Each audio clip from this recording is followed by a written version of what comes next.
about this this cold event that we're happening is the wind chill. The wind chill, get this, is going to go down to minus 30 to minus 33 tonight. That is absolutely insane.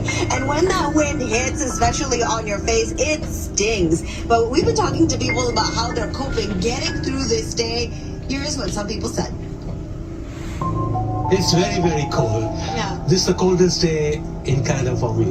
Yeah? I've never felt this cold. No, it's freezing. You know what? I agree with you. I haven't felt... What's going on YouTube? Elijah Spoke here again. Elijah Spoke 369. I should say the full thing. Elijah Spoke energy, frequency, and vibration. Oh, I thought my dog ran off. Alright, so here, let me actually angle my shit. Because I feel like I always have y'all like looking up my nostrils. My bad.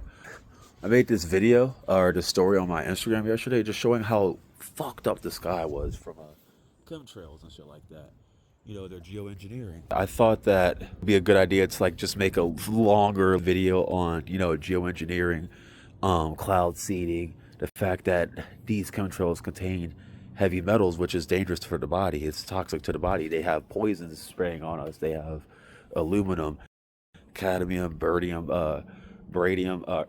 you know what I mean, nigga. Mercury, all graphene oxide, parasites, I should say. I don't know if through CRISPR or whatever gene editing software they use, but parasites, you know, weaponized parasites. It's a lot of shit that they're spraying on us, and it's all to weaken the body, the temple of God, or this quantum computer, or however you want to think about it, right? This temple. So the more the temple is fucked up with a lot of shit inside of it, it's harder for you to meditate, and if you can't access that meditation, you're going to be in the lower astral realms unless you're clearing all this shit from out of your gut and out of your blood. It's very dangerous.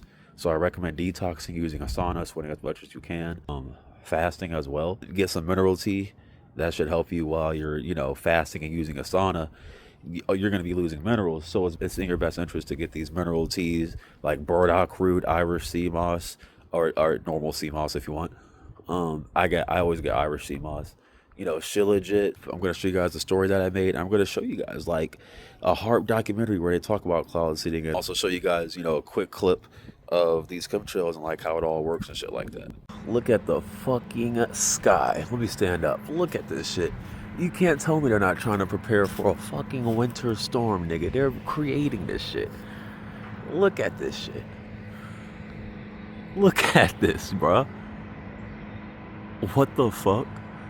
See all the crossing? Look, all that shit's gonna spread out, create more sheets of fucking metal and aluminum and barium, cadmium, mercury. Then it's gonna create the snowfall. This, bruh, look at this shit. This shit's crazy. Now let me put this shit down because I look like a talking about this shit. Camera pointed at the sky. That shit's crazy though, bruh.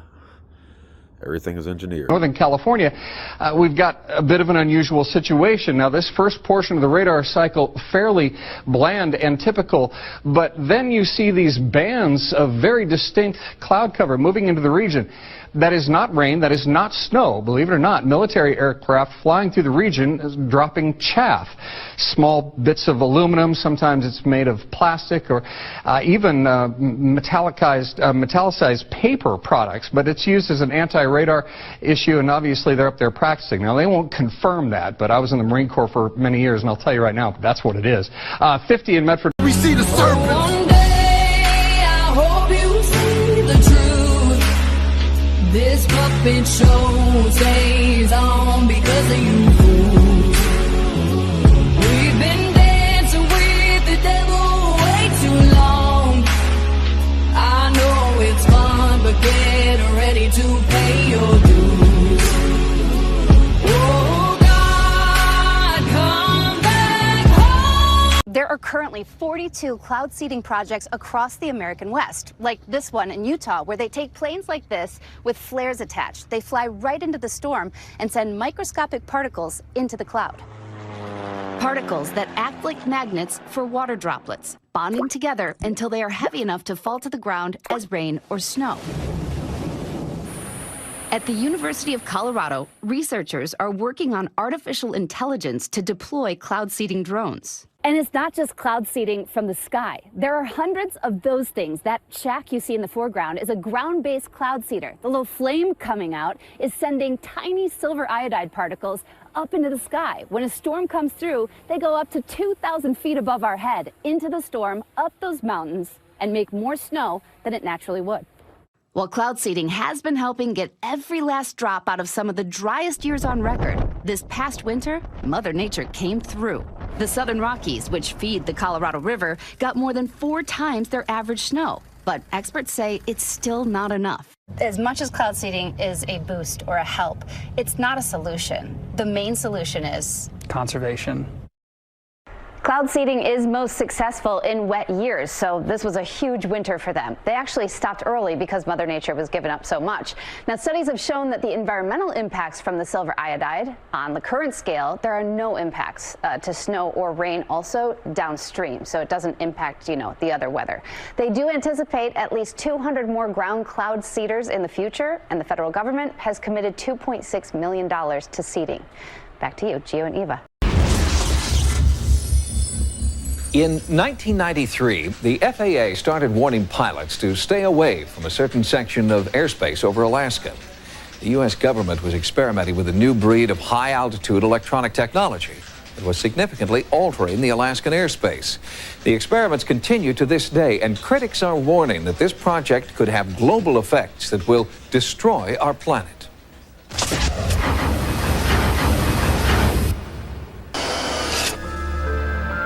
In Alaska, the rugged, pristine wilderness is timeless, most of it remaining just as it has for thousands of years. In the midst of all this natural beauty, just outside the small town of Gakona, stands an enormous and seemingly harmless antenna farm. It is a $100 million Air Force project known as HARP, and critics of the soon-to-be completed facility charge it just may turn out to be the ultimate doomsday machine. It's got all the marks of Dr. Strangelove on it. HARP is an acronym for High Frequency Active Auroral Research Program. According to program manager John Hesher, HARP is a research facility designed to study the ionosphere. All the military have communications, surveillance, navigation systems whose paths either traverse the ionosphere or reflect from it. And so we need to be very careful about what we know about it and how we study it. What we're interested in is what is the effect of a large input of energy on the ionosphere. The ionosphere is the outermost layer of the Earth's atmosphere. It is part of an electromagnetic field that keeps out harmful solar and cosmic radiation. One visible effect of the sun's rays hitting the ionosphere is the aurora borealis, known as the northern lights. The ionosphere also plays a vital role in worldwide radio communication. The first transmission of radio waves across the ocean were quite a surprise when it was first done. People thought there'd be no chance to transmit the signals across the ocean by wireless. And in fact, what the ionosphere does is act like a mirror. And so you transmit a signal and it bounces off the ionosphere and then it bounces off the Earth. When HARP is fully operational, it will transmit extremely powerful blasts of high-frequency radio waves directly up into the atmosphere, superheating the electrons that make up the ionosphere. This will cause them to disperse, effectively punching a hole in the ionosphere. But after you turn the instrument off, this thing kind of moves around and it gets replenished. And within a few minutes, it's back to where you can't even detect that there's a hole anymore. The Air Force says that manipulating the ionosphere and studying the effect will allow them to improve the efficiency of communications, navigation, and surveillance systems. But researchers outside the military see HARP as a high-tech weapon with global implications. The way I see HARP as it is right now, it is a premier, top-notch, high-energy radio physics experiment, and it has definite military applications. Journalist Mark Farmer lives in Alaska and has written about the potential impact of HARP for both Jane's Defense Weekly and Popular Science magazine. He believes that HARP will be used to take giant X-rays of Earth. Earth-penetrating tomography is a technique using extremely low-frequency radio waves. Today in geophysical probing, scientists will use explosives or a machine that thumps the ground to produce these waves, but HARP will stimulate the auroral electrojet to make an antenna thousands of miles long that will emit these ELF waves. Farmers' research indicates that the extremely low-frequency waves would be capable of penetrating several kilometers into the Earth, ferreting out nuclear storage facilities and other underground military installations. This is producing surveillance systems able to detect stealthy cruise missiles and aircraft. These are systems that will enable us to communicate at higher data rates and at greater distances with our ballistic missile submarines. While the Air Force insists HARP is not an offensive weapon and is necessary for continuing national security, Alaskan native Nick Begich proposes a different scenario in this new book. The things that we found in other Air Force documents, one in particular was a document put together in '82. The document was called Low Intensity Conflict in Modern Technology, with a foreword by none other than Newt Gingrich. One section spoke about using radio frequency radiation transmitters for disrupting human thinking, for basically debilitating troops invisibly by being able to bombard them with radio frequency that was tuned to just the right frequency, in just the right waveform, so as to totally disrupt their mental process and basically debilitate those troops.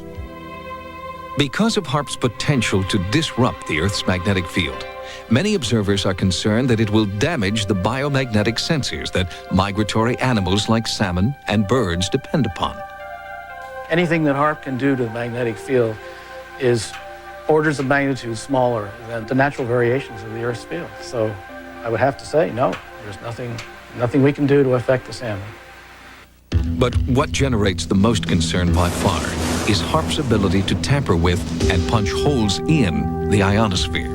The thing that one of the Air Force documents points out is that they want to use this heater to create enough energy in the ionosphere to get a runaway effect up to the next stabilizing level, whatever that might be.